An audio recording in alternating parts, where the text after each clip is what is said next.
Fat বা obesity একটা এমনই প্রবলেম যেটা প্রায় ঘরে ঘরে সবাই ফেস করছি। আজকের দিনে দাঁড়িয়ে প্রায় 25%-রও বেশি মানুষ পৃথিবীর তারা এক্সট্রিম ওবেসিটিতে ভুগছে। আর বলতে পারো প্রায় 60% মানুষ টুকটাক একটা ভুঁড়ির সমস্যা তো আছে, সামনেটা বেশ বেড়ে যাচ্ছে। তো সেই বেড়ে যাওয়াটাকে আটকানোর জন্য আমরা কম চেষ্টা করি না। আমার আশেপাশে আমি প্রচুর মানুষকে দেখি নানান ধরনের জিনিস ট্রাই করে।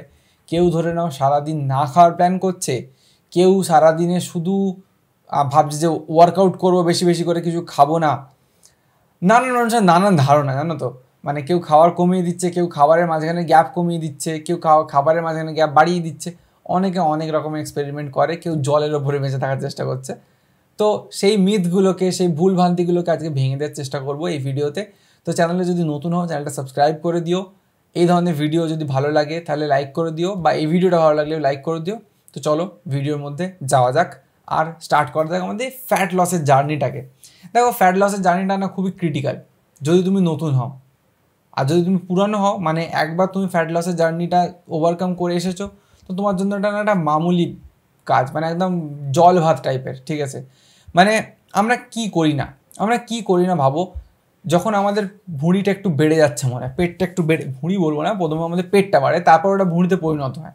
তো সেই পেটটা যখন একটু বেড়ে যাচ্ছে মনে হয়, তখন আমরা কী করি? প্রথম হচ্ছে সকালবেলা ঘুম থেকে উঠে একটু হাঁটতে যাব, ঠিক আছে। কিন্তু হাঁটতে যাওয়ার আগে আমরা অনেক কিছু জিনিস ফলো করি না, সেগুলো নিয়ে একটু করে, মানে একটু করে সমস্যা বললে একটু করে সলিউশন দেওয়ার চেষ্টা করবো। দেখো, সকালবেলা হাঁটতে যাওয়া বা এক্সারসাইজ করা বা ছুটতে যাওয়া বা একটু জগিং করা is very beneficial for our heart health.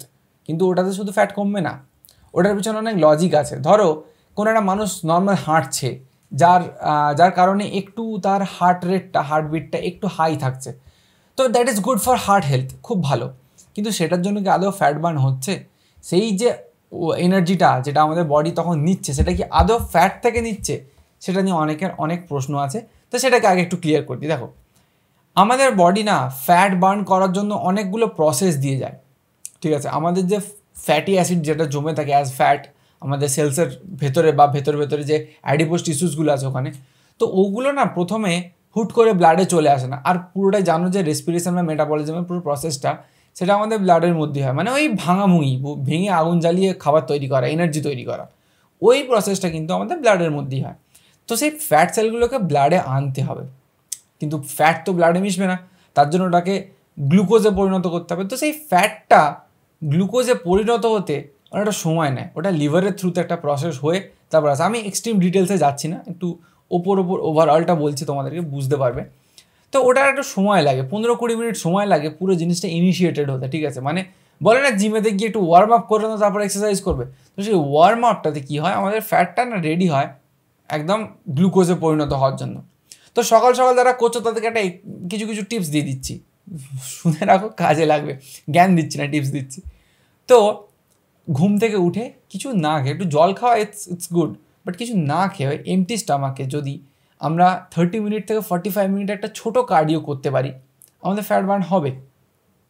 কিন্তু আমরা যদি ওটা 15 থেকে 20 মিনিটের হার্ড কোনো রান বা হার্ড জগিং, জোরে দৌড়ে 10 মিনিটের মধ্যে জিনিসটাকে মিটিয়ে দিচ্ছি, তাহলে কিন্তু আমাদের ফ্যাট বার্ন হবে না, তাহলে আমাদের মাসেলের মধ্যে যে এনার্জিটা আছে সেটা বার্ন হবে। তো আমাদের একটু ট্রিকি হতে হবে, আমাদের একটু বুদ্ধিমানের মতো কাজ করতে হবে এখানে। যে সকালবেলা যখন আমরা জগিং করতে যাচ্ছি তখন আমরা একটু জল টল খেয়ে বেরোলাম, বেরিয়ে একটু হাঁটাচলা করবো, হাঁটাচলা করার পর একটু মাঠে অবধি পৌঁছাবো, 5-7 মিনিট ধরে হেঁটে মাঠ অবধি পৌঁছালাম, মাঠে গিয়ে একটু জগিং টগিং করলাম আধ ঘন্টার কাছাকাছি, ওখানে লাফালাফি ঝাপাঝাপি সব করে আবার একটু স্প্রিন্ট টেনে শেষের দিকে বাড়ি চলে এসো। তাহলে কি হলো, এই যে ইনিশিয়াল হাঁটাটা ছিল ওই সময়টা কী হলো, আমাদের ওই ফ্যাট সেলসগুলো অ্যাক্টিভেট হলো, হয়ে ওটা গ্লুকোজে আস্তে আস্তে পরিণত হলো। যখন গ্লুকোজ ওটা পরিণত হচ্ছে, তারপর আমরা এক্সারসাইজ করছি, তারপর আমরা দৌড়াদৌড়ি করছি, তখন কী হচ্ছে, আমাদের ওই গ্লুকোজ যেটা ফ্যাট সেলস থেকে আসে সেটা বার্ন হচ্ছে। কিন্তু আমরা যখন এক্সট্রিম পুশ করছি হঠাৎ করে, তখন কী হচ্ছে, আমাদের মাসেল থেকে এনার্জি লস হচ্ছে, মাসেল লস হচ্ছে, সেখানে কিন্তু আদৌ কোনো কাজ হচ্ছে না। তো মাসেলের এনার্জিটা লস হবে, আমরা খাবার দাবার দিলে আবার মাসেল গিয়ে স্টোর হয়ে যাবে। এই হচ্ছে ব্যাপার, মাসেল কমবে, মাসেল বাড়বে, ফ্যাটের কেউ টিকিয়েও ছুঁতে পারবে না। তো এটা হচ্ছে সবথেকে বড় সমস্যা আমরা যেটা ভুল করে ফেলি শুরুতেই। এরপরে ধরো যারা সকালবেলা এক্সারসাইজ করছে না, যারা এক্সারসাইজকে ভয় পায় তাদের জন্য, যে আমি এক্সারসাইজ তো করবো না, এক্সারসাইজ ছাড়া কী কী করা যায় ফ্যাট কমানোর জন্য, তাদের জন্য এবার আমি বলি এক্সারসাইজ ছাড়া ফ্যাট কমানোটা ভেরি ডিফিকাল্ট। আর যদি তুমি করতেও যাও, তোমার বডির শেপটা নষ্ট হয়ে যাবে, স্কিন হ্যাং করবে, খুব খারাপ সিচুয়েশান হবে। তো কি হয়, অনেকে অনেকে কি করে সেটা একটু বলি। তো অনেকে কি করে, ঘুম থেকে উঠে ব্রেকফাস্টটাকে স্কিপ করে দেয় সুন্দর, দিয়ে একদম ডাইরেক্ট লাঞ্চে চলে যায়। ঠিক আছে, ঘুম থেকে উঠে একটা চা খেলো, 1 কাপ চা, তারপরে একদম ডাইরেক্ট লাঞ্চ। না, এই যে চা খেলে, এই যে তুমি ঘুম থেকে উঠলে, তোমার কর্টিজল লেভেল বেড়ে গেছে, তো তোমার বডিতে মেটাবলিজম অলরেডি হাই হবে, হতেই হবে। আর এই সময়টাতে তুমি যদি খাবার না দাও শরীরকে, তাহলে শরীর কি করবে, ওটা মাসল থেকে নেবে, ফ্যাট থেকে নেবে না। ফ্যাটকে আবার গ্লাইকোলিসিস প্রসেসে ফেলাতে তোমাকে ওয়ার্কআউট করতে হবে, তুমি ওয়ার্কআউট করলে না। তো কি হলো, সকাল সকাল তুমি কী করলে, তোমার একটু মাসেল লস করে ফেললে ঘুম থেকে উঠেই। তো মাসেল লস হয়ে গেল, তারপর তুমি আবার ফুড দিলে, অনেকক্ষণ পরে ফুড দিলে। এবার বডি তখন কী ভাবছে যে না, আমি আজকে হয়তো খাবার পাবো না, খাবার পেতে সময় লাগছে এতটা, খাবার পাবো না। তখন বডি কী করলো, হঠাৎ করে যখন তুমি তাকে লাঞ্চের পুরো একটা বড় সড়ো একটা মিল দিলে, তখন ও কী করলো, ওটা 70-80% না স্টোর করে দিল অ্যাজ ফ্যাট। তার 20% ইউজ হলো এনার্জি হিসাবে। তুমি সারাদিন উইকই থাকবে যতই খেয়ে নাও এবার। ঠিক আছে, তো কারণ বডি কি সিগন্যাল পেয়েছে যে আমাকে খাবার দেওয়া হচ্ছে না, আমাকে ফর ফিউচার ইউজ এটাকে স্টোর করতে হবে। তো ফর দ্যাট রিজন কী হলো, জিনিসটা স্টোর হয়ে গেল। তো আলটিমেটলি ফ্যাট লস করার জায়গায় তুমি কিন্তু ফ্যাট বাড়িয়ে বাড়ি চলে এলে, মানে দিনটা শেষ করলে ফ্যাট বাড়িয়ে। এরকমভাবে হয় না। তো ফ্যাট তুমি কী করে লস করবে, দেখো ফ্যাট লস করার জন্য না, যদি ডায়েটের দিকে ফোকাস করো, তো বেসিক্যালি তুমি কী খাচ্ছ সেটাতে ফোকাস করো। 3টে কম্পোনেন্ট হয় ফুডের বেসিক্যালি, একটা হচ্ছে তোমার প্রোটিনস, একটা কার্বস, একটা হচ্ছে ফ্যাটস। তো প্রোটিন আর ফ্যাট এই দুজনকে ডাইজেস্ট করতে আমাদের সবথেকে বেশি এনার্জি লাগে। তাহলে ডাইজেস্ট কে করছে, এনার্জি, সেই এনার্জিটা লাগছে সেটা আমরা গ্লুকোজ থেকে নিচ্ছি। তো ধরো তুমি প্রোটিনের পরিমাণটা বাড়িয়ে দিলে, কার্বটাকে কমিয়ে দিলে, তাহলে কি হচ্ছে, তোমার শরীরে যে স্টোরড গ্লুকোজটা আছে সেটাকে ইউজ করে প্রোটিনটা ডাইজেস্ট হবে। আর প্রোটিন ডাইজেস্ট হতে সময় লাগে, ফ্যাট ডাইজেস্ট হতে সময় লাগে। আর যদি কেউ ভাবো যে ডাইরেক্ট ফ্যাট খেলেই, বেশি ফ্যাট জিনিসপত্র খেয়ে ফেললেই ওটা তোমার ফ্যাট বাড়িয়ে দিচ্ছে, না, সবসময় তা হয় না। ম্যাক্সিমাম ক্ষেত্রে আমরা যেটা ভুল করি সেটা হচ্ছে এক্সেস পরিমাণে কার্বোহাইড্রেট খেয়ে ফেলি, সেইটা গিয়ে ফ্যাট হয়ে স্টোর হয়ে যায়। ঠিক আছে, সেটা আমাদের ক্ষেত্রে। আবার বিদেশের দিকে দেখতে গেলে তারা আবার যেটা এক্সট্রা ফ্যাট খায় সেটাই ফ্যাট হয়ে স্টোর হচ্ছে। তো এটা একটা ডিফারেন্সিয়েট আছে, কারণ আমাদের প্রোটিনের পরিমাণটা অনেক কম নিয়ে আমরা ফ্যাটও খুব একটা দিতে পারি না। আমাদের যে ফ্যাটটা জমে এটা কিন্তু কার্বোহাইড্রেট থেকেই বেসিক্যালি জমে, মানে ভাত রুটি মুড়িটা একটু বেশি খাওয়ার ফলেই কিন্তু জমছে। তো এই হচ্ছে সিচুয়েশান। তো কী করতে হবে, খুব সুন্দর টুকটুক করে খাও, মাঝে মধ্যে খাও, কম কম খাও, আর কম গ্যাপে খাও। আর একটা ইন্টারমিডিয়েন্ট ফাস্টিং, এটা সম্বন্ধে তোমরা সবাই হয়তো শুনেছো, তো সেইটাকে একটু ফলো করার চেষ্টা করো। লাইক ধরো সকাল 8টা থেকে রাত 8টার মধ্যে পুরো খাওয়া দাওয়াটাকে মিটিয়ে দাও, আবার রাত 8টা থেকে সকাল 8টা অবধি 12 ঘন্টা স্প্যান কিছু খেও না এক্সেপ্ট জল।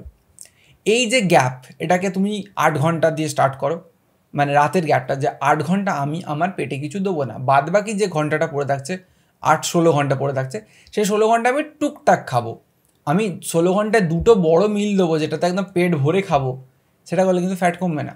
টুকটুক করে খেতে হবে, কম কম খেতে হবে, আর কার্বোহাইড্রেটের পরিমাণটা একটু কমিয়ে দিতে হবে। তো সেটা করলে কিন্তু আমাদের ফ্যাট বার্নিংয়ের চান্সেসটা অনেক বেশি বেড়ে যায়। এরপরে আসছে আমাদের 12 ঘন্টা। তো 12 ঘন্টা যখন তুমি শিফট করে যাবে, তখন ওটা ডিভাইড হয়ে যাবে 12 ঘন্টায়। 12 ঘন্টা খাচ্ছ, 12 ঘন্টা রেস্ট, মানে কিছু দিচ্ছ না স্টমাককে। তারপরে ওটা আস্তে আস্তে তোমাকে টার্ন করতে হবে 8-16-এ, 8 ঘন্টা খাবো আর 16 ঘন্টা ফাস্টিং। তো এই ফেজটাতে যে চলে যাবে, ওটা যাওয়া বহুতই ডিফিকাল্ট, বহুতই ডিফিকাল্ট। লাইক ধরো তুমি সকাল 8টায় খাচ্ছ, তারপরে 8 ঘন্টা, সকাল 8টা থেকে 8টা কত হচ্ছে, 16, মানে 4টে, বিকাল 4টের মধ্যে পুরো খাওয়া দাওয়ার শিডিউল শেষ। তারপরে আর তুমি কিছু খেতে পারবে না, আবার পরের দিন সকাল 8টা খেতে পারবে। এই শিডিউলে আসাটা ইজ ভেরি ডিফিকাল্ট, সবার জন্য হয়ে উঠবে না, কখনোই হয়তো হয়ে উঠবে না। কিন্তু এই শিডিউলে যদি চলে আসো, তোমার শরীর ইজ রেডি। আর এই শিডিউলে যদি কেউ আসতে পারো, তার লাইফে ক্যান্সার হবে না। কারণ ক্যান্সার কী বলো তো, ওভার ফিডিংয়ের জন্য হয়, আমাদের সেলসকে বেশি খাবার দিয়ে ফেলার জন্য ক্যান্সার হয়। তো ক্যান্সারের চান্সটাও কমে যাবে। তো লাস্ট একটা স্টাডি দেখছিলাম যে অ্যান্ড্রু হিউবারম্যান, যে একটা খুব বড় নিউরোলজিস্ট, তো তিনি বলছিলেন যে আমরা যে ফ্যাটটা আমাদের অ্যাকিউমুলেট হচ্ছে, তো সেই ফ্যাট নিয়ে অনেক কথা তিনি বলছিলেন। তো সেখান থেকে যেটা জানতে পারলাম, যে উনি বললেন যে ম্যাক্সিমাম মানুষের ক্ষেত্রে ফ্যাট যেটা জমে সেটা ডাইরেক্ট ফ্যাট থেকে আসে। ঠিক আছে, কিন্তু আমি তারপরে এটাকে অ্যানালাইজ করে দেখলাম যে আমাদের ইন্ডিয়ান ডায়েটে ফ্যাট কিন্তু থাকে না। এটা আমাদের বোঝা উচিত। আমরা দিনে কতটা বাদাম খাচ্ছি, দিনে কতটা ছোলা খাচ্ছি, ছোলাতে তবু তো ফ্যাট থাকে, তা খুব কমই থাকে। ঠিক আছে, বা কতটা বাটার খাচ্ছি, কতটা ঘি খাচ্ছি, তার মধ্যে একটু কোয়েশ্চেন আছে, কারণ আমরা মধ্যবিত্ত ফ্যামিলি থেকে বিলং করি। তো আমরা যে ফ্যাটটা নিই সেটা হচ্ছে ট্রান্স ফ্যাট, সেটা হচ্ছে জাঙ্ক ফুড থেকে পাই। তো আমি এই ভিডিওতে আর ওই জায়গাটা আসছি না যে আমাদের জাঙ্ক ফুড ছাড়তে হবে, জাঙ্ক ফুড তো অবশ্যই ছাড়তে হবে, সেটা আমরা সবাই জানি। যারাই ফ্যাট লসের জার্নিতে যেতে চাও বা গেছো বা যেতে চাইছো, তারা সবাই জানে যে জাঙ্ক ফুড তো আমাদের ছাড়তে হবে। জাঙ্ক ফুড ধরে রেখে কোনো কিছুই কোনোদিনই ফ্যাট লসের জার্নিটা ক্লিয়ার হবে না। আর একটা জিনিস তোমাদেরকে বলি যে ফ্যাট লস জিনিসটা কিন্তু খুব কনসিস্টেন্সি মেনটেন করতে হয়, খুব ডিসিপ্লিন থাকতে হয়। তুমি ভাবলে তুমি এক সপ্তাহ খুব ডিসিপ্লিন লাইফ কাটিয়েছো, তারপরে 2 দিন আবার চিট ফিট করবে, একটু বার্গার খেয়ে নিই, এরমভাবে হবে না। এরমভাবে তুমি ফ্যাট লস আলটিমেটলি কিন্তু করতে পারবে না। যারা মাসেল বিল্ডিং করে তাদের জিনিসটা আলাদা, তারা বডি বিল্ড করছে, তাদের মেটাবলিজম অলরেডি তোমার থেকে 5-6 গুণ হাই, তো তাদের ব্যাপারটা আলাদা। যাদের ফ্যাট লস করতে হবে তারা কিন্তু মোটামুটি 3-4 মাস না একটা হ্যাবিটে চলে আসতে হবে আস্তে আস্তে, যে আমি কোনো রকম এক্সট্রা খাবার দেবো না শরীরকে, মন যেটা চাইছে সেটাকে আমি দেবো না। আমাদের মন সবসময় চায় কি বলো তো, একটু স্পাইসি জিনিস খেতে, একটু ফুচকা দেখলে খেতে ইচ্ছা করে, একটু মিয়ামরের দিকে তাকালে মনে হয় যাই ভেতর থেকে ঘুরে আসি। এসব জিনিসগুলো করাই যাবে না, এসব ভেতরে ছোঁয়া যাবে না। তো বেসিক্যালি তারপরে দেখবে আস্তে আস্তে তোমার বডি তোমাকে চেঞ্জেস দিচ্ছে, 1 মাসের মধ্যেই তুমি চেঞ্জেস দেখতে পাবে। 5টা মাস কন্টিনিউ করে দাও, তারপর দেখবে এটা তোমার হ্যাবিটে পরিণত হয়ে গেছে। তুমি কম পরিমাণে খাচ্ছ, তুমি গ্যাপটা কম দিচ্ছ দুটো খাবারের মাঝখানে, তুমি প্রোটিনের দিকে বেশি ঝুঁকে যাচ্ছ, তুমি কার্বস কম খাচ্ছ। এই অভ্যাসটা আস্তে আস্তে আস্তে আস্তে করতে করতে করতে করতে লাইফ টাইমের জন্য এটা একটা তোমার ডিসিপ্লিন হয়ে যাবে, মানে ডিসিপ্লিন হয়ে যাবে বেসিক্যালি। তো এইভাবেই হয় ফ্যাট লস। কারোর কোনো রকম যদি ফ্যাট লস রিলেটেড কোনো কোয়েশ্চেন্স থাকে অবশ্যই বলে। আমার যেগুলো মনে আসছিলো সেগুলো নিয়ে বললাম তোমাদেরকে, অনেক কিছু পয়েন্ট আমি মিস করে যেতেও পারি, ঠিক আছে। আর হ্যাঁ, একটা ভালো ইম্পর্টেন্ট পয়েন্ট মনে পড়লো, যারা হেভি ফ্যাট লস করতে চাইছো, যারা একদম এক্সট্রিম একটা ওবেসিটি লেভেলে চলে গেছো, তারা কিন্তু ডাইরেক্টলি এইসব করতে গেলে হবে না, তাদেরকে এক্সারসাইজ তাদেরকে একসাথে অ্যাকিউমুলেট করতে হবে। কারণ তোমরা যদি ঝট করে অনেকটা ফ্যাট লস করে বা তোমাদের স্কিন হ্যাং করে যাবে, খুব জঘন্য দেখতে লাগে জিনিসটা না। আর কেউ চায় না নিজের বডি, নিজের শরীরটাকে খারাপ দেখতে লাগুক। তো তোমাদের অবশ্যই মাসেল বিল্ডিং ওয়েট ট্রেনিংয়ের সাথে সাথে ফ্যাট লসের জার্নিতে ঢুকতে হবে, তো এটা ম্যান্ডেটরি হয়ে যায়। And that's it for today. আজকে এইটুকুই বলার ছিল তোমাদেরকে।